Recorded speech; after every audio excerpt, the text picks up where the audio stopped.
नमो सद्गुरुं सच्चिदानंद रूपं नमो अद्भुतं अद्वितीयं नहीं रूप कोई है सब रूप तेरे तेरी पर सभी पर जाए और भूप तेरे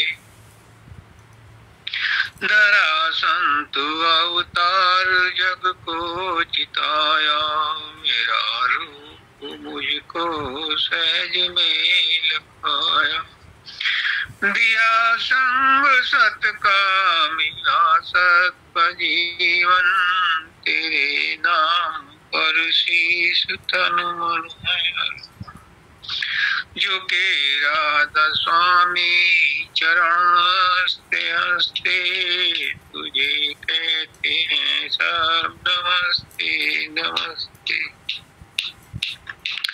नमो सद्गुरुं सच्चिदानंद रूपं नमो अद्भुतं अद्वितीयं परम तत्वाधार परम पुरुष पुरंदनी मालिक के कुलहजूर पुष्करनाथ जी महाराज की पवित्र आत्माओं सभी सत्संगी भाइयों बहनों माताओं बच्चों बुजुर्गों सबको राधा।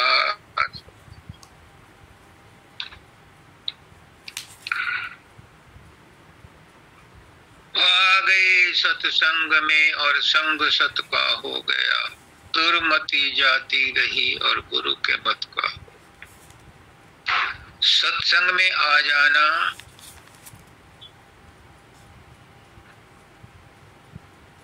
बड़े भाग्य की बात है। सत्संग में अमृत बरसता है। बिन सत्संग विवेक न होई राम कृपा बिन सुलभ न। सत्संग में जो आ जाता है उस पर मालिक की दया होती है, क्योंकि सत्संग क्या है?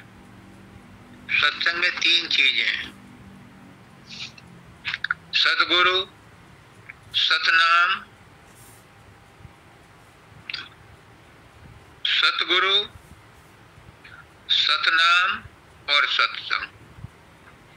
सतगुरु परमात्मा का रूप है, वो जो बोलता है वो सतनाम सत्य बोलता है, और जब इन दोनों का मेल होता है तो इन दोनों के मेल को कहते हैं सत्संग। तो जो भी सत्संग में आ जाता है उस पर कृपा होती ही होती है, क्योंकि वो परमात्मा के जुड़े हुए, परमात्मा से मिले हुए, सने हुए सदगुरु के वचन सुनता है, सत्य वचन सुनता है, तो उस पर कृपा होती ही होती है। अभी आज जयश्री ने कहा, देखो मौज अपने आप को वो बचाना चाहती थी, और कितनी इम्पोर्टेंट चीजें उसने आज कही जो सबके लिए लागू हैं, मेरे ऊपर भी लागू हैं, आपके ऊपर भी लागू हैं। तो इसलिए कोई भी अपना विचार ये मत समझो कि वो अनइम्पोर्टेंट है, क्योंकि आपके अंदर परमात्मा ही बैठा है, और आचार्य बनाया ही उसको जाता है जो साध गति को पहुंच चुका है। तो साध के अंदर परमात्मा स्वयं निवास करता है। यूं तो परमात्मा सबके अंदर है, लेकिन साध के अंदर मुख्य रूप से होता है, जो गुरुमुख होता है उसके अंदर मुख्य रूप से होता है। सदगुरु के अंदर तो परमात्मा है ही, वो तो परमात्मा से जुड़ा हुआ है ही। सदगुरु तो वही होता है जो सतलोक का वासी है, लेकिन साध जो शून्य का वासी है, जिनने शून्य तक इसकी पहुंच है, उसको भी गुरुमुख है, वो भी मालिक से जुड़ा हुआ है। तो आज जो जयश्री ने बात कही बड़ी सटीक हैं, समझने वाली हैं, ध्यान में रखने वाली हैं, व्यवहार में लाने वाली हैं। किसी बात को एकदम एब्सोल्युटली ये मत कहो कि गुरु ने ऐसा कहा। गुरु सत्संग में सामान्य रूप से बहुत कुछ कहता है, और सब प्रकार के सत्संगी आते हैं, अलग अलग स्टेजेस वाले आते हैं। उनकी जो पुकार होती है सबका मसाला उसमें होता है, और जो हाई कैटेगरी के हैं उनका मसाला भी उसमें होता है, उनका समाधान भी उसमें होता है। तो ये हर आदमी हर बात को अपने लिए लागू ना करे, जो उसे अच्छा लगे। अगर उसे कंफ्यूजन हो, डाउट हो, तो पुष्करनाथ जी ने मेरे नाम ड्यूटी यही लगाई थी। मैं गुरु नहीं हूँ, मैं बार बार कहता हूँ, मुझे तो गुरु ने माध्यम बनाया है, चुना है कि मैं आप लोगों के भ्रम दूर के लिए, आपके जो प्रश्न हो, जो आपके संदेह हो, उनको मैं उनकी मर्जी से, गुरु की मर्जी से वायरलेस से, उनके इंटरनेट से सूचना लेकर के आपको दूं। गुरु का काम यही है।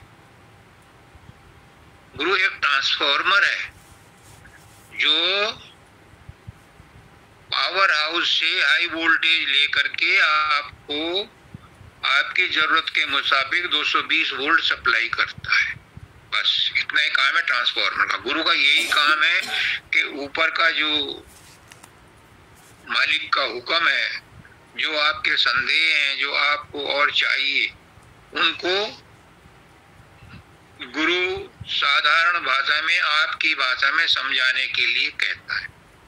अब उसमें हर बात हर एक के लिए लागू नहीं होती, कुछ किसी के लिए लागू होती है। पुष्करनाथ जी कहते हैं कि किसी को एक बात एक बार में समझ में आती है, किसी को 10 बार में समझ में आती है।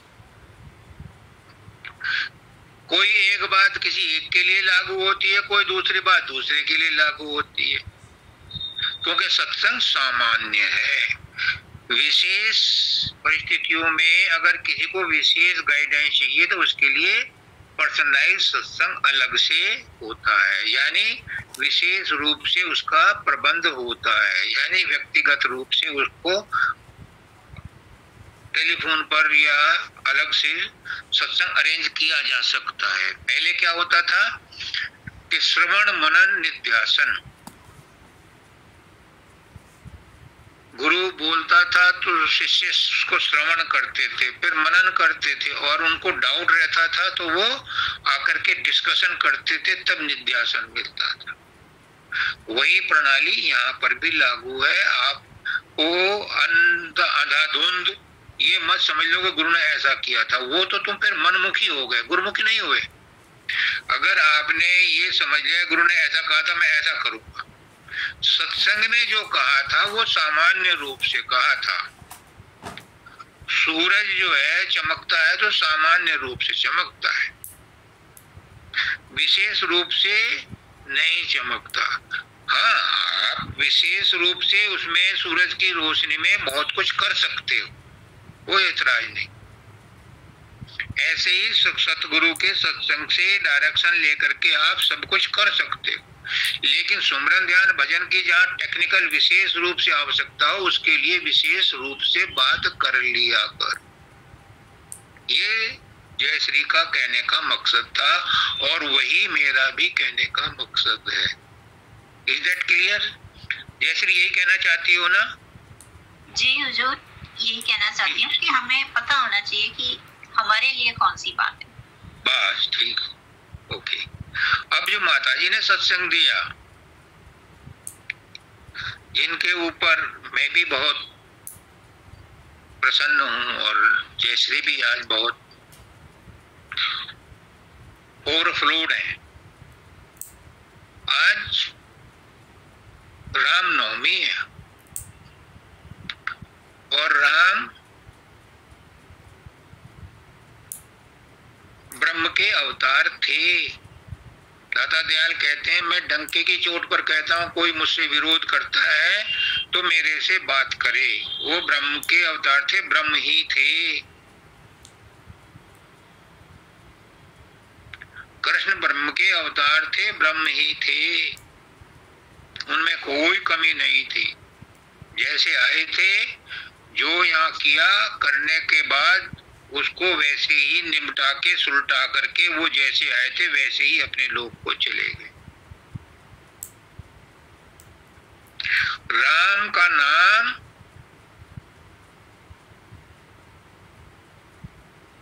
धुनात्मक है, जैसे ओम धुनात्मक है, राम का नाम धुनात्मक है, राधा स्वामी का नाम धुनात्मक है। राम को मामूली नाम मत समझो, ये धुनात्मक नाम है। धुनात्मक नाम क्या होता है? शब्दों से तो वर्णात्मक नाम बोला जाता है, लेकिन इसका एक रूप छुपा होता है, जो धुन होती है वो अंदर में प्रकट होती है, उस धुन को पकड़ना धुनात्मक नाम कहलाता है। आज आचार्य वंदिता ने सुबह डाला ग्रुप पर, जग में चारों राम हैं, तीन राम व्यवहार और चौथा राम निज सार है, ताका करो विचार। हमारे शरीर में भी चार पार्ट हैं, हमारे व्यक्तित्व के चार पार्ट हैं, स्थूल शरीर, सूक्ष्म शरीर, कारण शरीर और निज सार, परमात्मा का रूप।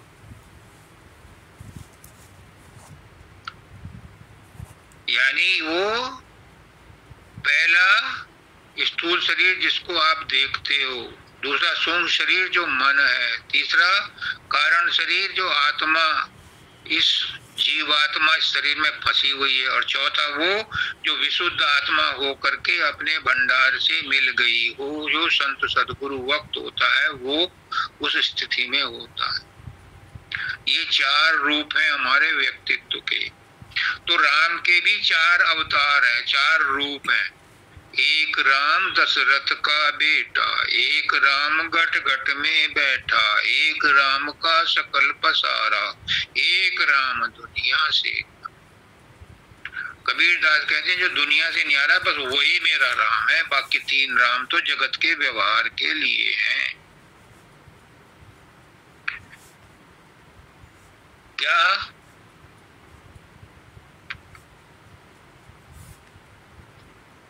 जगत का व्यवहार क्या है?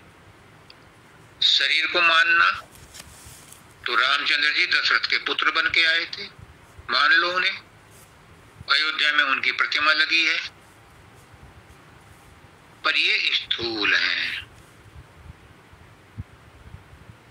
इसी पर लड़े मरे फिरते हैं, इसी पे मुकदमेबाजी होती है, इसी पे सिरफुटाई होती है, इसी पे धार्मिक झगड़े टंटे रोज होते रहते हैं। किस राम की, किस अल्लाह की बात कर रहे हो? ये तो स्थूल है। मस्जिद की एक ईंट हट जाए तो खून खराबा हो जाता है। गुरुद्वारे में नानक जी का वो जो है क्या नाम, गुरु ग्रंथ का एक पन्ना फट जाए तो खून खराबा हो जाता है। पर ये क्या है? ये स्थूल है, पर इसी में लोग मर मिटते हैं। दूसरा है जो घट में रहता है। घट में कौन रहता है? मन रहता है। घट में कौन रहता है? जिसने काल बनाया है, मन बनाया, ब्रह्मांडी मन रहता है, वो घट घट में रहता है और वही उपद्रव करवाता है, वही ऊंचा नीचा बेटा बाप और क्या नाम पति पत्नी बनता है, वही रूप धारण करता है, वही संसार में फंसाता है। क्या उस राम को पसंद करोगे? नहीं। और एक राम इन दोनों से न्यारा है। एक राम दशरथ का बेटा, एक राम गड़गड़ में बैठा, एक राम का सकल पसारा। उस राम से सब कुछ उपजा है, उसी से मन भी उपजा है। वो क्या है? वो है कारण शरीर। क्या उससे ने लगाओगे? कारण शरीर तो फिर रचना करता है, तो रचना में बार बार आओगे। और एक राम सबसे न्यारा। कबीरदास जी कहते हैं बस वही मेरा राम है। यानी जो कारण शरीर है, जो शून्य है, संत भाषा में, संत मत में जो पार ब्रह्म है, वो भी मेरा इष्ट नहीं है। मेरा इष्ट है चौथे पद वाला, चौथा पद में सतलोक वाला, जो सबसे न्यारा है, जिसके अधीक्षण में, जिसके सुपरविजन में सब कुछ हो रहा है, पर वो कुछ नहीं करता।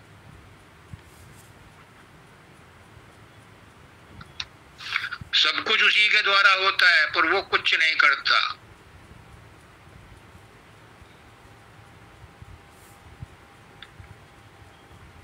आत्मा इस शरीर में रह करके, आत्मा से शक्ति लेकर के मन सब कुछ करता है, लेकिन आत्मा कुछ नहीं करती। तो जो परमात्मा की स्थिति ऊपर है, वही शरीर में आत्मा की स्थिति है, जो परमात्मा की स्थिति वहां पर है। परमात्मा भी कुछ नहीं करता, आत्मा भी कुछ नहीं करती। मन ही आत्मा से शक्ति लेकर के सब कुछ करता है।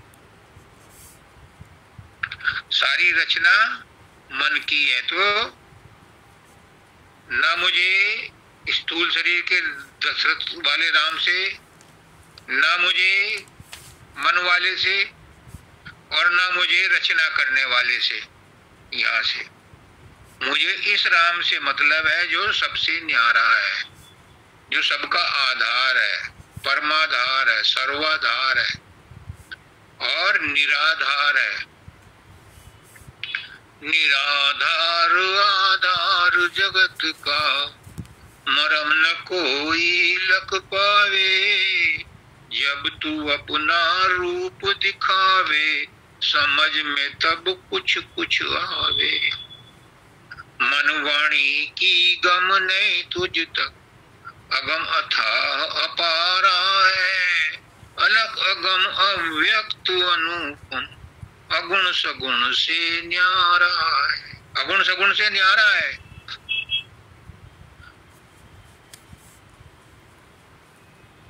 सगुण है गुण वाला, साकार है रूप वाला, निर्गुण है जिसमें गुण नहीं है, निराकार है जिसका आकार नहीं है। एक क्षर है, एक अक्षर है, एक क्षर है और एक निअक्षर है। क्षर है शरीर जो नाशवान है, अक्षर है मन जो नाशवान उतना तो नहीं है, लेकिन ये दिखता नहीं है, और एक है निरक्षर, इन दोनों से परे, यानी क्षर अक्षर निअक्षर पारा, विनती करे जहां दास तुम्हारा। चरण शरण पाऊं विश्राम। तो वो जो है निअक्षर से परे, तीन से परे जो चौथा है सतलोक में, वो मेरा राम है।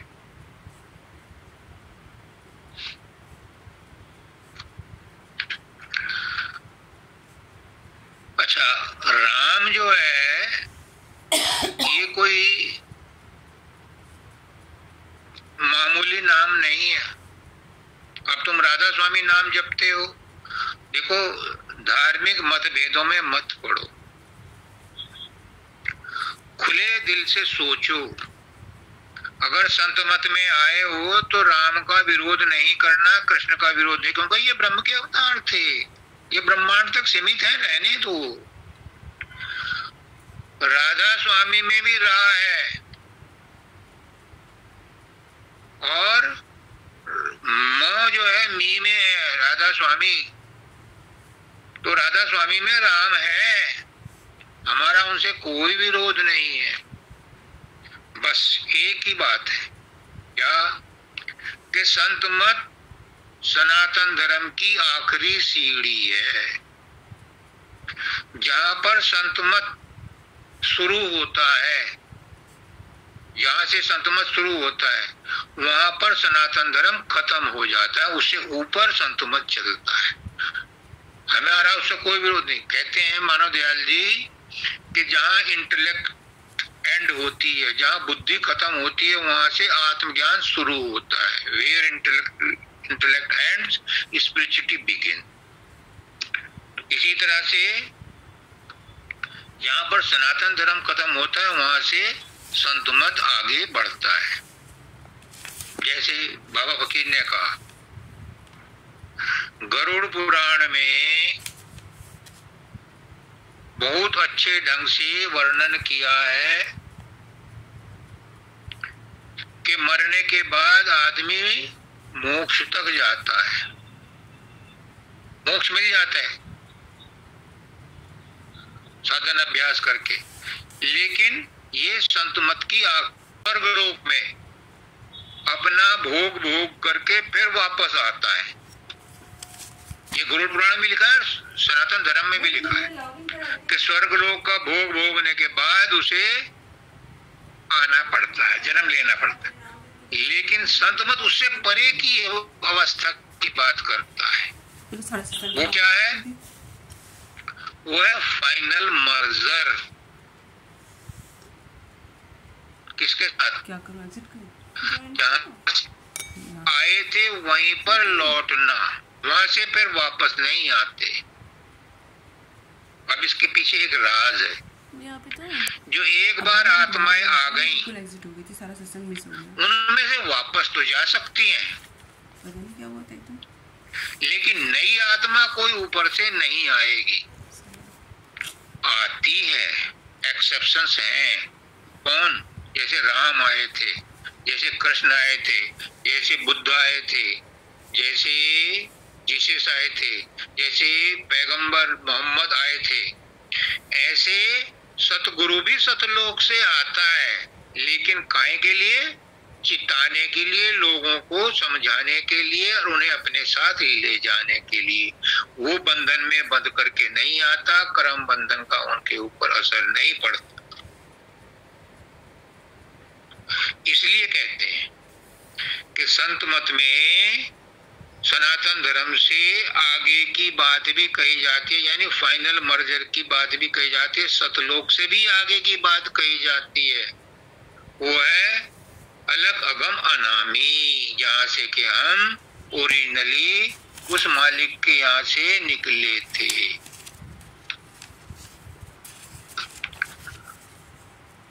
ये तो थी रामनवमी की बात कि रामनवमी में राम की कितनी इम्पोर्टेंस है, क्योंकि राम ब्रह्म थे, ब्रह्म के अवतार थे।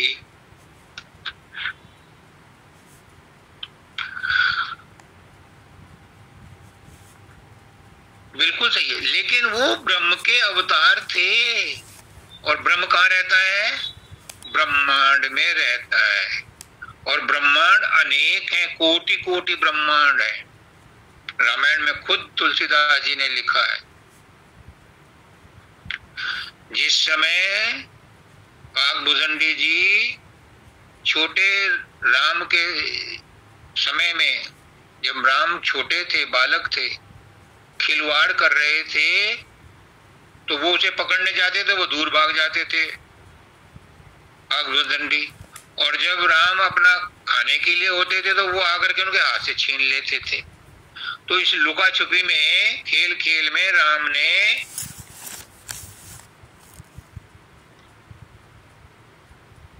काकभुजंडी को अपने अंदर में सांस लेकर के उसे निगल लिया।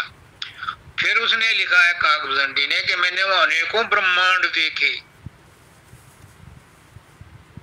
कोटि कोटि ब्रह्मांड देखे, और सबके ब्रह्मा विष्णु महेश अलग अलग थे। तो राम भी जब आए थे तो ब्रह्म के अवतार थे, लेकिन एक और भी लोक था कि उससे परे सब उसके अंदर में थे, और वही है हमारा सतलोक और उससे परे का। कहने का मतलब ये है कि ब्रह्म के अवतार थे, इसीलिए उन्हें दोबारा भी आना पड़ा कृष्ण के रूप में, बुद्ध के रूप में, क्योंकि उनकी ड्यूटी है, ब्रह्म की ड्यूटी है अपने राज्य में व्यवस्था मेंटेन करे। लेकिन फाइनल मर्जर जो है वो होता है संत मत में जो बताते हैं।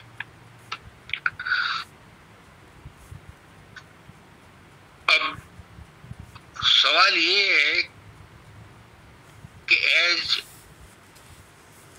इनोसेंट पर्सन सामान्य रूप से हम क्या करें ताकि हमारा आवागमन मिट जाए? मनुष्य शरीर हमें क्यों मिला है? 84 लाख योनियों में जब से सृष्टि का आरंभ हुआ है, अभी वैज्ञानिक नहीं कोई तय कर पाया कब से हुआ है, और न ये कर पाए, क्योंकि वो मन बुद्धि से परे की चीज है। कब हुई थी सृष्टि का किसी को नहीं पता, कोई प्रूफ उसका नहीं है, लेकिन हुई थी। चलो साइंस वाले कहते हैं कि big bang theory, big bang हुआ था, मान लो बिग बैंग हुआ था। उस बिग बैंग में किसने किया था? कोई तो था, उससे पहले कुछ नहीं था, कुछ नहीं था, कुछ नहीं था। तो बिग बैंग कहां से हुआ था? उसका कोई तो आधार था, बस वही आधार वो मालिक है जहां से ये बिग बैंग हुआ, और उसके बाद विस्फोट होने के बाद शब्द हुआ, उस शब्द से रचना हुई। वो शब्द ही मालिक का रूप है। तो हमें क्या करना है इस मनुष्य योनि में आकर के? बाकी और योनियों में उसका पता नहीं चल सकता। मनुष्य ही सबसे विशिष्ट प्राणी है, परमात्मा ने मनुष्य को अपने ही रूप में बनाया है। तो मनुष्य क्या करे? मनुष्य को उस परमात्मा से मिलने के लिए एक आपको एग्जांपल देता हूं तो शायद समझ में जल्दी आए। एक दीवार है, उसमें एक झिर्री है या छेद है। हम तो गांव में रहते थे तो वहां अक्सर दीवारों में छेद हो ही मिल जाते थे, लेकिन शहरों में तो प्लास्टर बढ़िया ढंग से होते हैं, और जो टीन शेड होते हैं इनमें भी सूरज की रोशनी नहीं आती। लेकिन मान लो कि वहां से एक छेद है और उसमें से सूरज की रोशनी आ रही है, और आप अगर ध्यान से देखो तो उस रोशनी के साथ कुछ जर्रे भी हैं, कुछ कण भी हैं, कुछ परमाणु भी नजर आते हैं। ध्यान से देखो अगर किसी बीम को, तो उसमें जर्रे जर्रे नजर आते हैं। वो जर्रे कहां से आए? वो छेद से आए।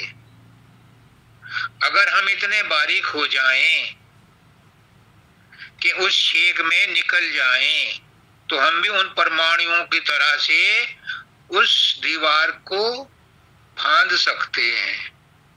बस यही काम संत मत में सतगुरु बतलाता है कि आपको इतना बारीक, इतना सूक्ष्म, इतना झीना बनना है कि आप स्थूल शरीर से चढ़ करके अपने तवज्जे को, अपनी सूरत को तीसरे तिल पर लाओ, और यहाँ पर इतना बारीक बनाओ, इतना बारीक बनाओ कि ब्रह्मांड को भी पार करो। ब्रह्मांड में तुम्हारा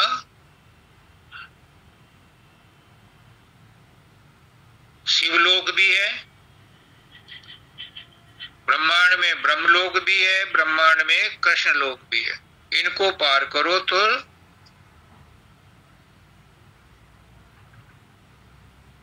सहजदल कमल में पहुंचो।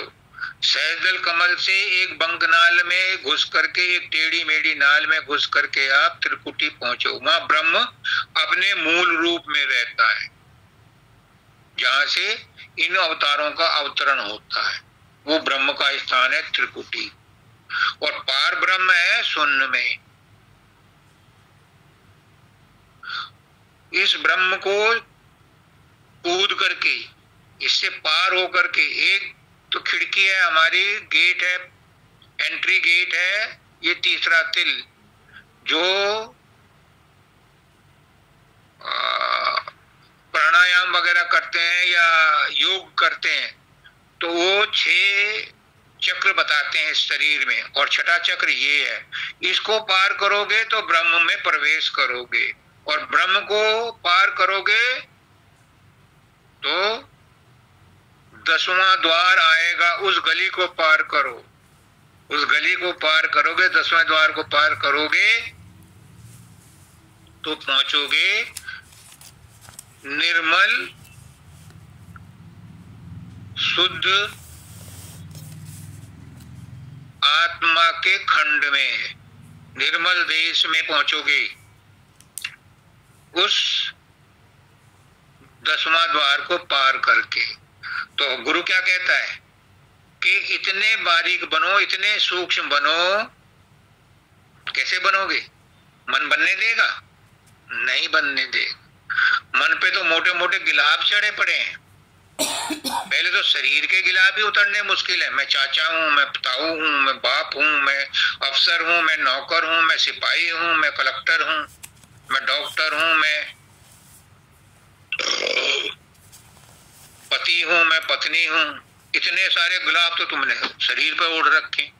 शरीर के बाद अगर तुम चलोगे तो फिर मन के गिलाब क्या कम है? आशाएं, तृष्णाएं, कामनाएं, इच्छाएं, कितना भारी बंडल है जिसको क्रॉस करना है। लेकिन जो सदगुरु के कहे अनुसार चलता है, योग अभ्यास करता है, उसे आगे का रास्ता मिलता है। वो ब्रह्मांड को भी पार करता है। पहली गली ये पार करी और दूसरी गली यहाँ पार करी। उसके बाद जब वो पहुंचता है महाशून्य में तो उसे पता चलता है कि आत्मा क्या है। यहाँ बैठ करके, अभी जैसे ने कहा कि आत्मा क्या है, इसका पता यहाँ बैठ करके वाचक ज्ञान है। यहाँ तो किताबों की पढ़ी हुई और गुरु के मुंह से सुनी हुई बात है। अपने आप अपना अनुभव करो। जब तक न देखो अपने नैना, कभी न मानो गुरु के बहना। अपने आप अनुभव करो कि आत्मा क्या है, और वो सुन महाशून्य में जाने के बाद पता चलता है कि आत्मा क्या है, आत्मा की क्या हस्ती, आत्मा का क्या वजूद है, आत्मा की क्या शक्ति है। क्योंकि जो आत्मा है वही परमात्मा है। जब वो जाकर के परमात्मा से सतलोक में मिल जाती है तो फिर अभेद हो जाती है। ये बूंद सागर में मिली फिर करे क्या गुफ्तगू। जब बूंद सागर में मिल जाती है तो सागर ही हो जाती है। आत्मा भी परमात्मा की वैसी ही बूंद है। जब उसमें मिल जाती है तो फिर उसे चाहे कोई गाली दे, चाहे उसे कष्ट दे, चाहे उसे कोई परेशान करे, चाहे उसे रोटी मिले चाहे ना मिले, चाहे उसके शरीर को तकलीफ हो, चाहे उसके मन में दुख हो, वो उनमें नॉर्मल रहता है। वो उनमें प्रभावित नहीं होता। वो समता में रहता है, जिसको कबीरदास जी कहते हैं साधो सहज समाधि भली। यानी वो समता में, सहज रूप में रहता है, अपने स्वभाव में रहता है। आत्मा का स्वभाव क्या है? एक लाइन में बता दूं, आत्मा का स्वभाव है खुश रहना। और पुष्करनाथ जी क्या कहते थे, राजेश मैं सबको लिखता हूं खुश रहो। अगर कोई मेरी इसी बात को मान ले, वैसे तो सारी बात मान लेंगे, आपने ये कहा था, आपने वो कहा था, आपने ये कहा था, लेकिन वो एहसान जताने के लिए करते हैं। अगर आत्मा का स्वभाव खुश रहना और आप खुश रहना शुरू कर दो तो तुम्हें कुछ करने की जरूरत है, कुछ भी करने की जरूरत नहीं। भूल जाओ शरीर को, भूल जाओ मन को, भूल जाओ आत्मा को, कारण शरीर को भी भूल जाओ और खुश रहो, तो तुम आत्मा में रहोगे। पर ये इतना आसान नहीं है, क्योंकि मन बीच में ऐसी दीवार बन के खड़ा है, इतने तोप और क्या नाम परमाणु बम है इस मन के पास कि ये आपकी शांति को इतनी देर में झटका देता है, भटका देता है, लटका देता है, पटक देता है। कितनी शांति ले आओ तुम, मन कोई ना कोई उपद्रव ऐसा, कोई ना कोई विचार, कोई ना कोई वासना ऐसी ला देगा कि तुम्हारी शांति भंग हो जाएगी। तो खुश रहना आत्मा का स्वभाव है।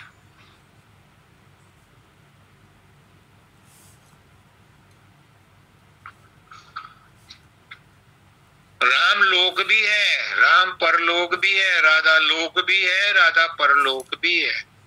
जो राधा है वही स्वामी है, जो स्वामी है वही राधा है। जो लोक है वही परलोक है, जो परलोक है वही लोक है।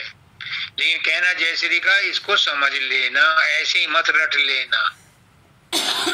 ये ऊंचे दर्जों वालों के लिए बात कही है कि जो शब्द है वही सूरत है, जो सूरत है वही शब्द है, जो आत्मा है वही परमात्मा है, जो परमात्मा है वही आत्मा है। लेकिन ये ऊंचे दर्जे के लिए, क्योंकि सब तरह के आदमी हैं, इसलिए सबको सामान्य सत्संग में सब बात बताई जाती है।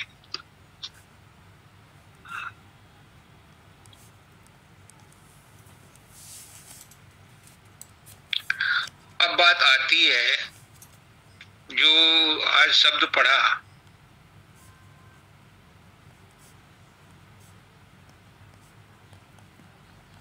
प्रीति ने, न जाने कब मेरी प्रार्थना मंजूर होगी।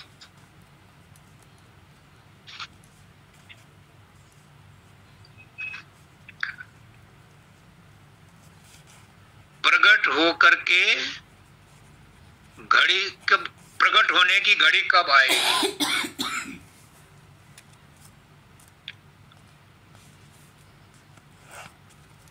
कुछ कुछ मुझे समझ में आया,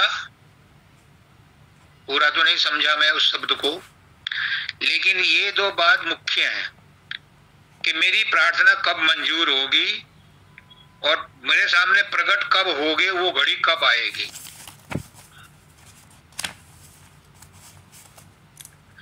जो नए सत्संगी हैं, जो पुराने सत्संगी हैं, सुन लो, समझ लो।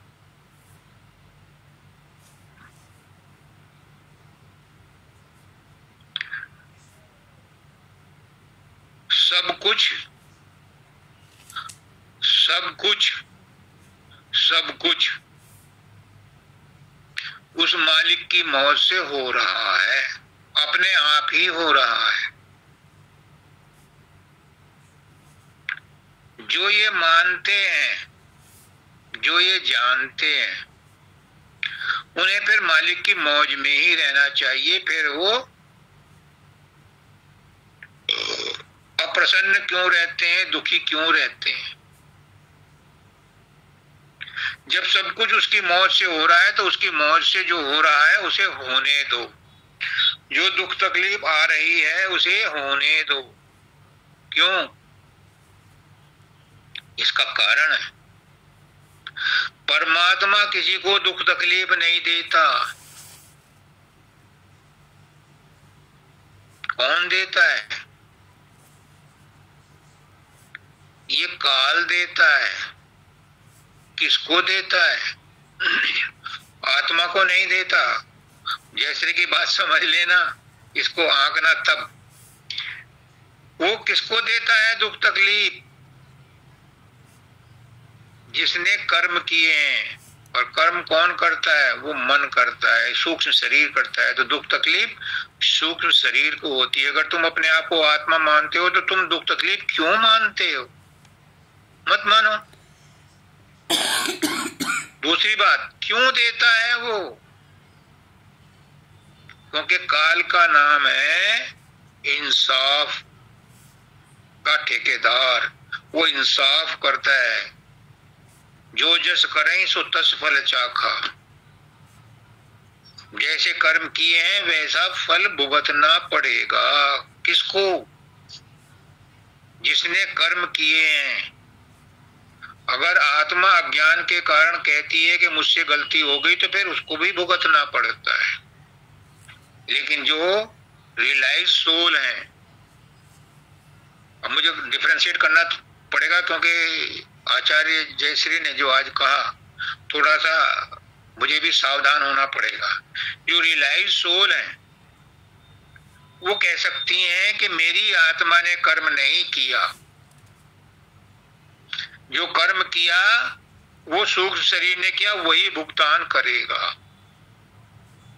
मैं तो निर्लिप्त हूं, निराकार हूं, निसंग हूं, निष्प्रय हूं, अजर अमर अविनाशी। लेकिन जो अभी लिप्त हैं, जो अभी साधन अभ्यास में वहां नहीं पहुंचे हैं, उन्हें तो ये महसूस करना पड़ेगा कि कष्ट मुझे हो रहा है, सुई मुझे लगी है, तलवार की चोट मुझे लगी है, गोली मुझे लगी है, कांटा मुझे चुभा है, मैं महसूस कर रही हूं। हाँ, क्योंकि तुमने अपने आप को शरीर माना हुआ है।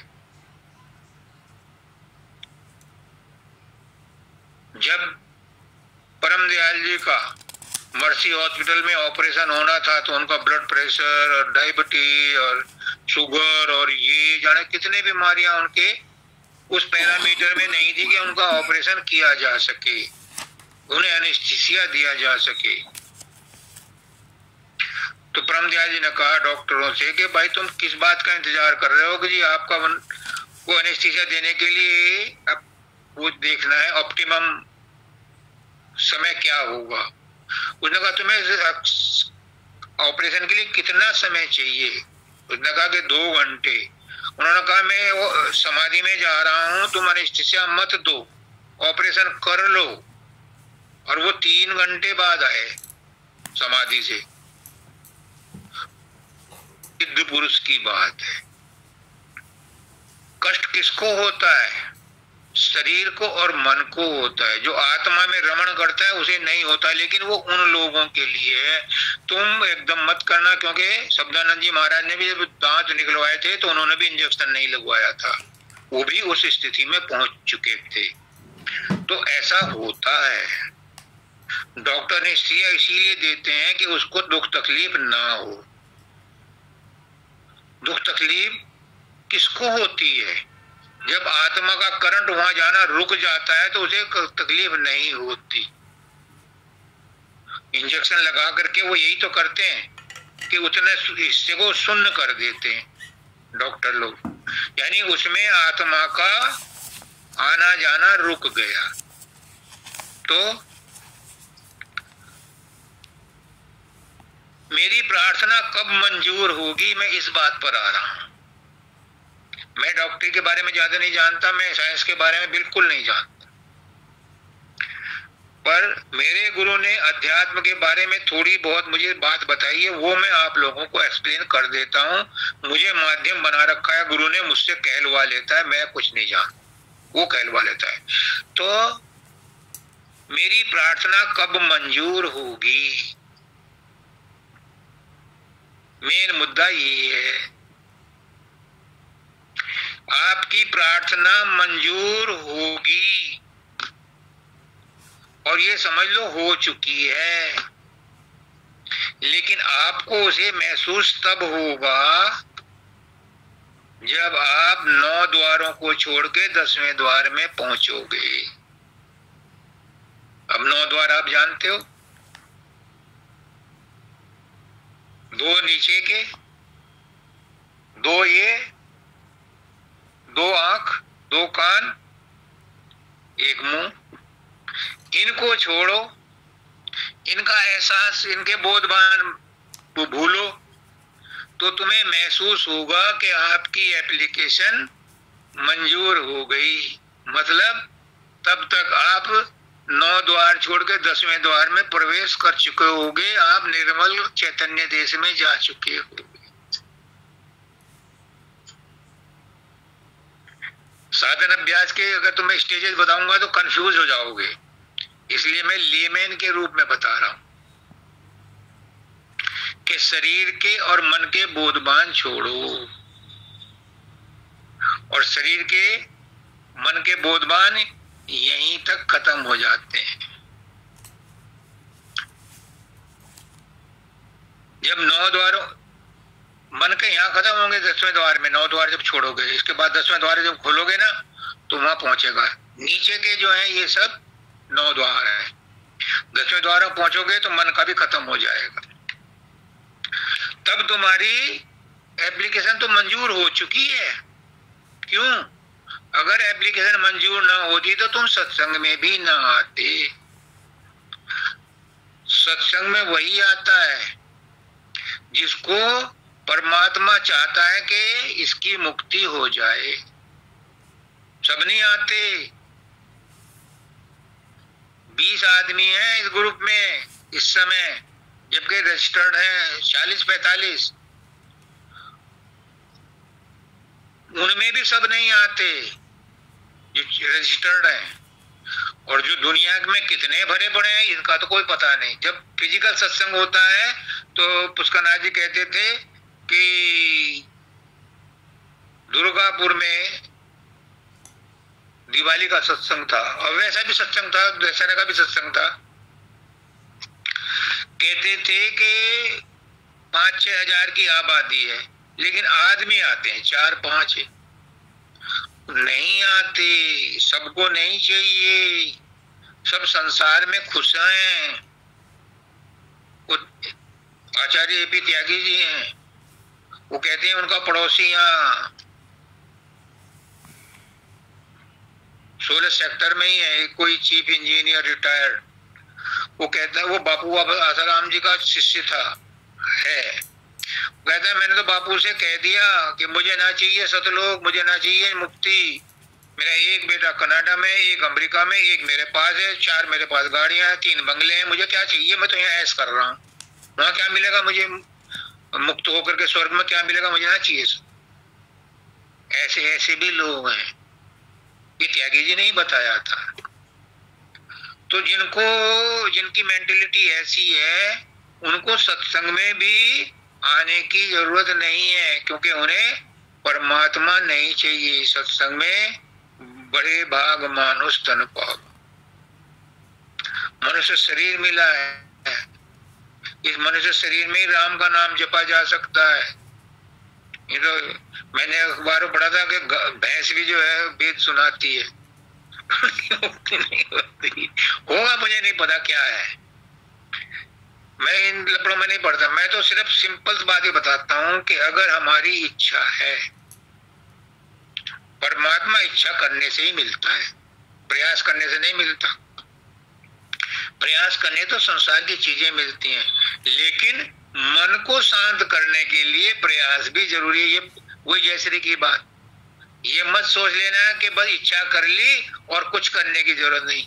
अगर मन शांत नहीं होगा तो इच्छाएं आडंबर लग जाएगा, आडंबर। इसलिए मन को शांत करने के लिए साधन अभ्यास भी करना पड़ता है, पढ़ना पड़ेगा, नहीं तो मन बस में नहीं आएगा।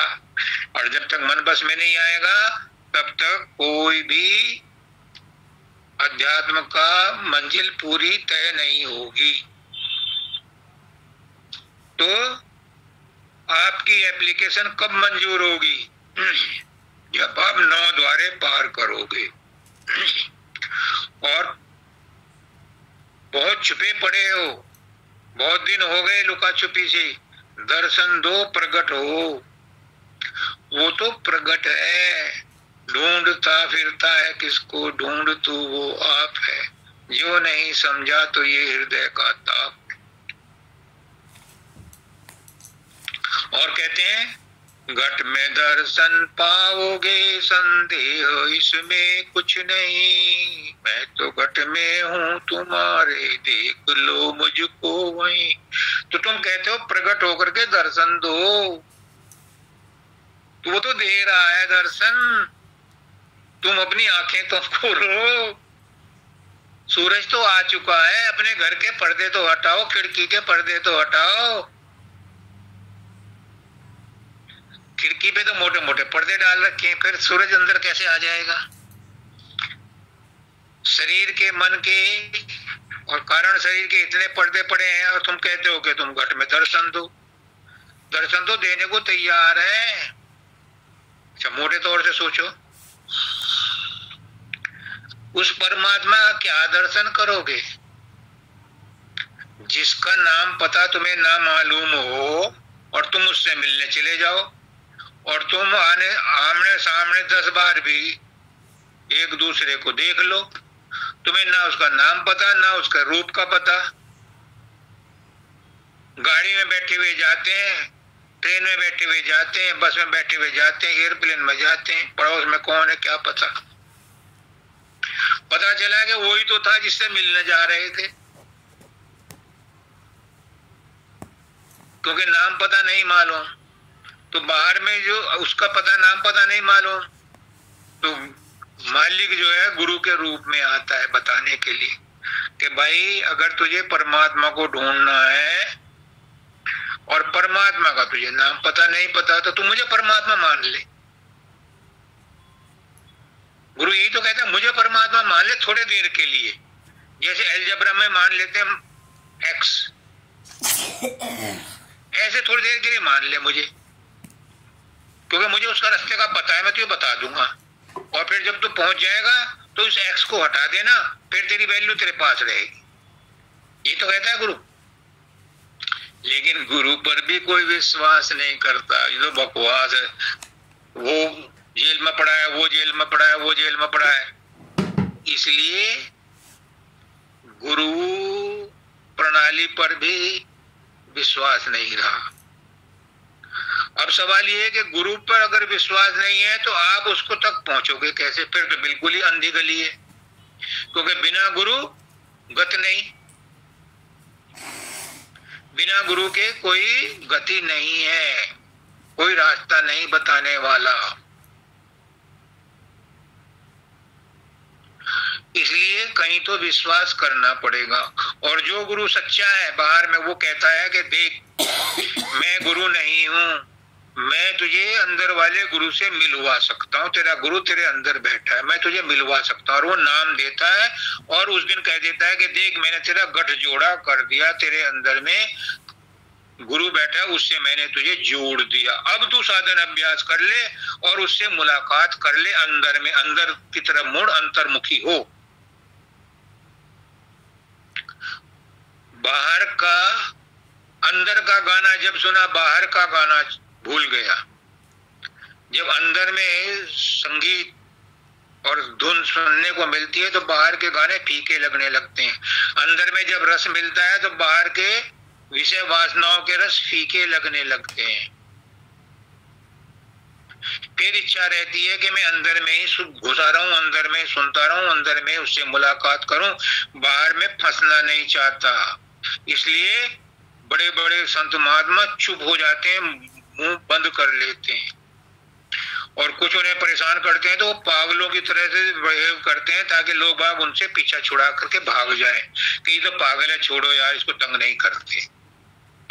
वो ऐसा रवैया अपनाते हैं क्योंकि उन्हें संसार अच्छा नहीं लगता, संसार में वो विरक्त हो गए, संसार से उन्होंने नाता तोड़ लिया है। उन्हें अंदर में, अपने अंदर में अपने परमात्मा से जुड़ने में मजा आता है, लेकिन मुझ जैसे को बकबक भी करनी पड़ती है, क्योंकि बिना उसके दूसरों का कल्याण कैसे होगा, इसलिए वो करना भी पड़ता है।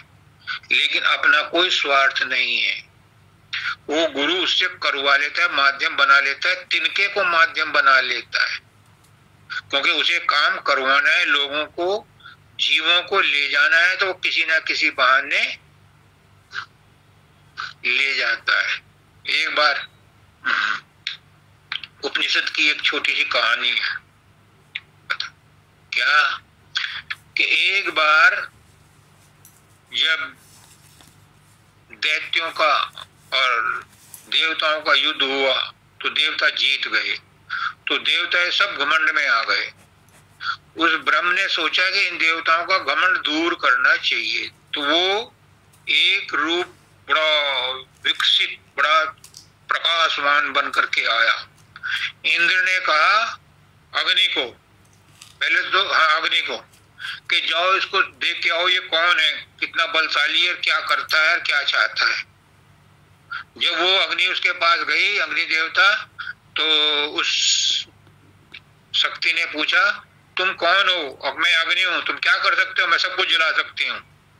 तो उसने एक तिनका रख दिया उस ब्रह्म ने, इसे जला दे। तो अग्नि ने सारी ताकत लगाई, वो तिनका नहीं जला।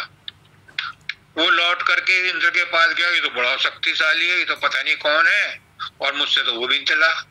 तो फिर वायु को भेजा, वायु आया, उसने कहा तू कौन है? अब मैं वायु देवता, तू क्या कर सकता है? मैं सब कुछ उड़ा सकता हूँ, इस तिनके को उड़ा दे। वो नहीं उड़ा पाया। तो इंद्र को कहा, इंद्र ने कहा कि मैं देख के आता हूं। इंद्र गया तो वो गायब हो गया, लेकिन वहां उमा आ गई। उसने पूछा इंद्र से, इंद्र ने पूछा उमा से, ये कौन गंधर्व है, कौन देवता है? ये देवता तो सब मेरे अधीन है, ये कौन शक्ति है जो इस तरह से वो कर रही है? अब यही ब्रह्म है, इसकी शक्ति से ही तुम जीते थे, और तुम अभिमान कर रहे हो, और तुम में से कोई इतना बलशाली नहीं है जो उसका मुकाबला कर दे, क्योंकि उसी की शक्ति से तुम जीते हो। ऐसा महाभारत में भी हुआ था। भीम, अर्जुन गर्व करने लगे कि मैंने मारा, मैंने ये किया, मैं जीता, मेरी वजह से युद्ध में विजय प्राप्त हुई। और भी भाई थे, सबने कहा। तो वो उनके पास आए, कृष्ण के पास।